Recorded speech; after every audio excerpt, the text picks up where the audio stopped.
পৃথিবীতে আমার নিজের বলতে কেউ নেই, কিছুই নেই। এই যে তোমায় নিজের ভাবি, কিন্তু কই, কখনো তো কাছে পাই না, ধরাও যায় না, ছোঁয়াও যায় না, অথচ তোমায় কত কাছের ভাবি।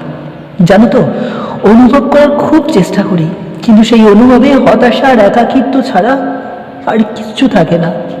দূরে থাকলেই ভালোবাসা কমে না, ভালোবাসা কমে অবহেলায়, অযত্নে, ব্যস্ততার অজুহাতে। অযত্নে তো ফুল গাছটাও শুকিয়ে যায়, সেখানে আমি তো মানুষ মাত্র। অনুভূতি নষ্ট হয়ে গেলে এমনে ভালোবাসা জাগে না, কারোর জন্য মায়াও লাগে না। এখন বুঝতে পারি আসলে এই পৃথিবীতে আমার নিজে বলতেই কেউ নেই। প্রচন্ড মন খারাপ, একাকিত্ব, হতাশায় মুখ থুবড়ে পড়ে থাকলেও কেউ দেখে না, অথচ তুমি তুমি নাকি আমার ভালোবাসো। সেই ভালোবাসা কেন হৃদয় স্পর্শ করে না?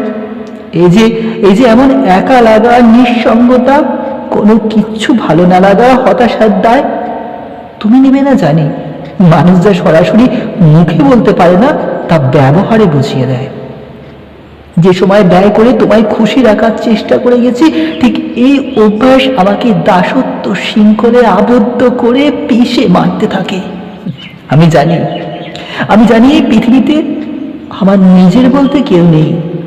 জীবন চলার পথে যাকে নিজের ভেবেছি, তার যে যোজন যোজন দূরত্বে বসবাস, যাকে তীব্র তৃষ্ণা নিয়েও দু চোখ ভরে দেখা যায় না, চাইলেও যার সঙ্গ পাওয়া যায় না, যে কখনোই নিজের হবে না।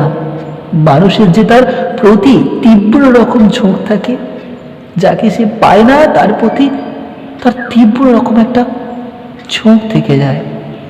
অনুভূতিটা মরে যায়, অথচ সে আর ফিরতে পারে না, নিজেকে ফেরাতেও পারে না।